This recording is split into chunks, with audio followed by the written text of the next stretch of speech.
My friend's girlfriend walked in on him cheating. Let's call my friend Sam, his girlfriend Holly. Sam is my neighbor down the street whose girlfriend practically lives with him. Holly's car broke down months ago and gets help from her friends to take her to / from work. She comes home one night to walk in on Sam cheating on her with his best female friend. She becomes highly emotional and gets into a fit of rage, hitting Sam and the other girl. A few moments later, she comes knocking on my door sobbing and asks if she can have a ride to her mom's. Sam texts me that if I open the door for her he'll end our friendship. I hesitated initially because I didn't want to get involved in the drama, but eventually I decided to give her a ride because she was distraught and had nowhere to go. Should I have stayed out of it, or was helping Holly worth possibly ending my years-long friendship with Sam?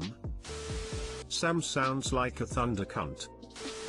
Sam sounds like a terrible person and a terrible friend. People say we are the average of the 5 people we're around the most. I'd reevaluate my friendship with Sam, and thank you for being such a good person. Giving her a ride was not getting in the middle of it, was just being a decent human being, something Sam lacks.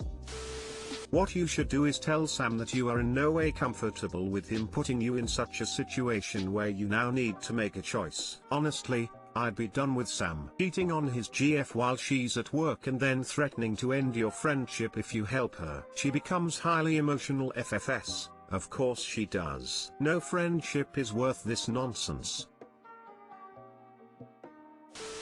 Sam texts me that if I open the door for her he'll end our friendship. I just love self-solving problems. You don't want to be friends with him either. Tell Sam that it's not her fault he cheated and that you're not going to stop being decent to her now. If he says the friendship's over, then you're well shot of him.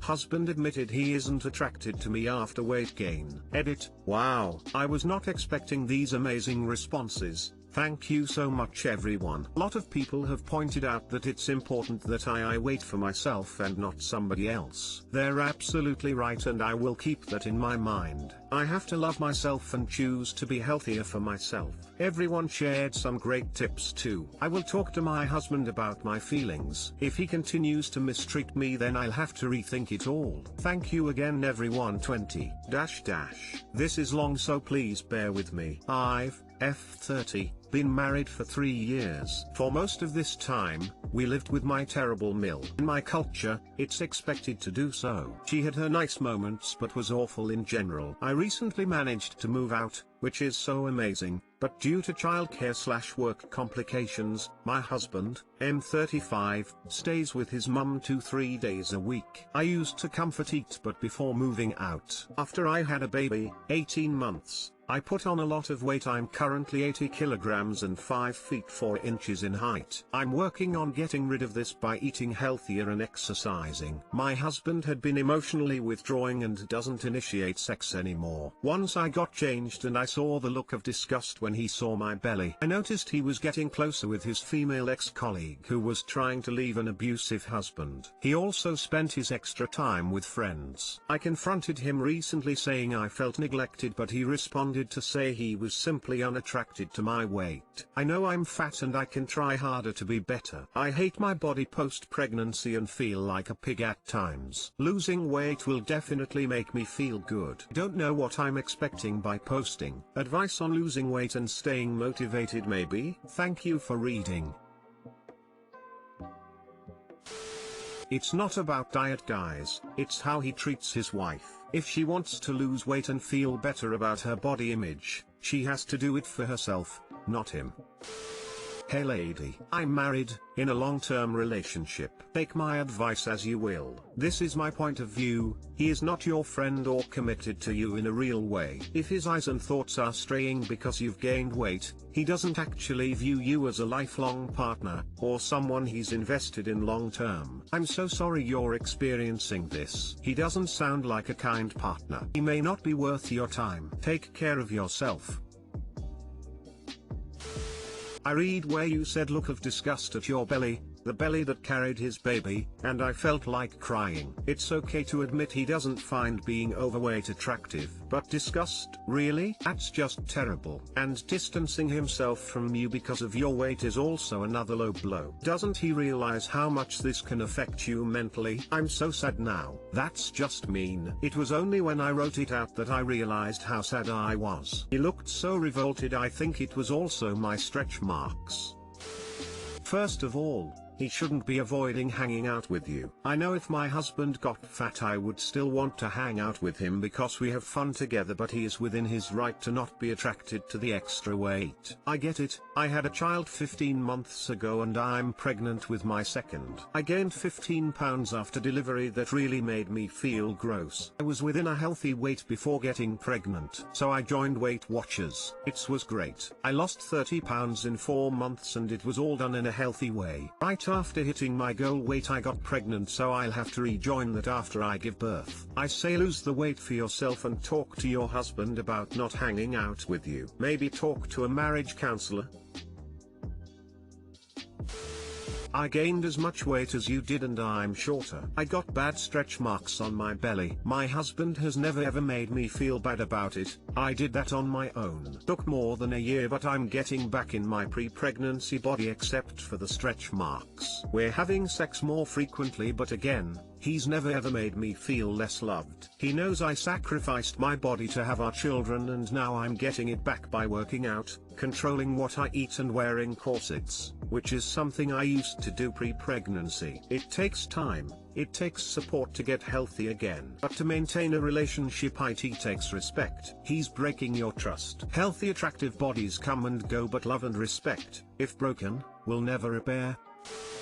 I hit 50 and am dealing with an existential crisis. I had my 50th birthday earlier this year and am suddenly beset by the sum of my decisions and happenstance. I cut out a few long-time friends that I felt had been using me over the last few years. I had a friend of over 35 years that I stopped talking to because I was always the one reaching out and he only talked about himself. I cut out a friend of about 20 years because I realized I was making all of the effort to hang out in our relationship. I broke up with my girlfriend of the past 5 years because she suffers from anxiety and depression, which she self-medicates with alcohol, and I realized I was enabling her. She has reached out to me a few times this year trying to get me to spend time with her, which I've resisted. And she messaged me this week to talk about her troubles, then out of nowhere said she wants me to meet her new boyfriend. Today I found out one of my oldest friends is in the hospital with a blood infection and may not survive. I'm feeling like I've lost everyone and wonder if maybe I shouldn't have shed the other people despite their faults. I've lost any sense of permanence and wonder if I'll eventually lose everyone. Edit. Thank you everyone for the advice. There was a lot of wisdom in this thread. I'm only halfway done is now my mantra. I'm honestly pretty friendly and easygoing, but it's really been difficult for me to meet new people during COVID. I've thought of getting a cat. To everyone that suggested I visit my friend in the hospital, that's not possible. He's not conscious and on a respirator. The doctors have limited him to 1 visitor per day and his mom has been by his side every day. I can't take that spot.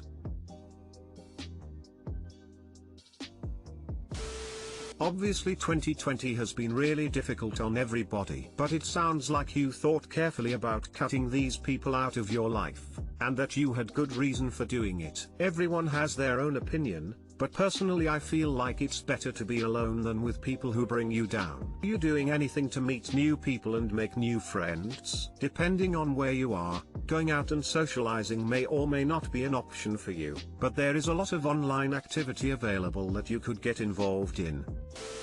To be fully alive, fully human, and completely awake is to be continually thrown out of the nest. To live fully is to be always in no man's land, to experience each moment as completely new and fresh. To live is to be willing to die over and over again. Premature journ, when things fall apart, heart advice for difficult times. That said, I'd obviously take brainless comfort over enlightenment any day of the week. Pushing 60 here, same predicament. I'm just trying to get some exercise and laughs every day, eat healthy, focus on small goals. I remind myself that any progress I make now is a gift for older me down the line.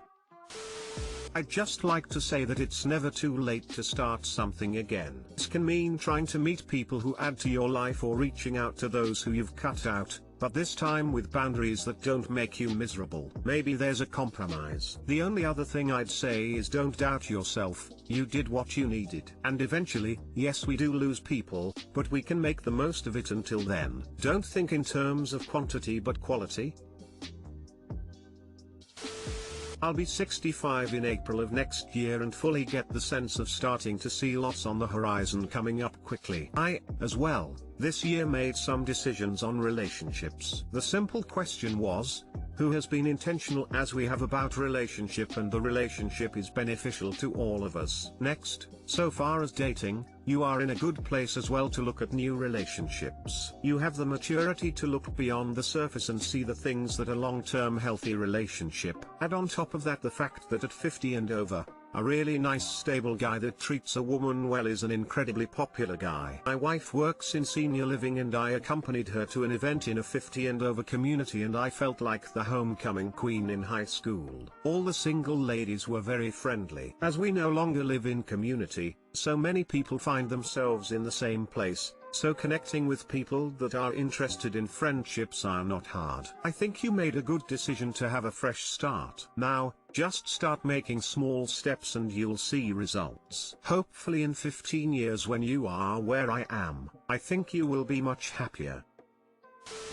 You're only halfway through your project. Don't give up now. You realized you needed to reassess your life and direction and then took action to remove the people who were dragging you down or sending you in the wrong direction. Congratulate yourself for that, but you're only half done. Now you need to make positive actions and make new connections. Go and meet people who want the same kind of life you want. Do the things you want to do. Mountain bike riding, motorcycling, hiking, sailing, travel, painting. Do it. Fill your life up with the things that you want included in this chapter of your life. Then make friends doing those things to share it with. You're only halfway through your project. This is the best advice I think I've ever heard. So many people need to read this whole comment, including but many other people too. I didn't realize it, but I needed to see it today too. This is lovely! Exclamation mark.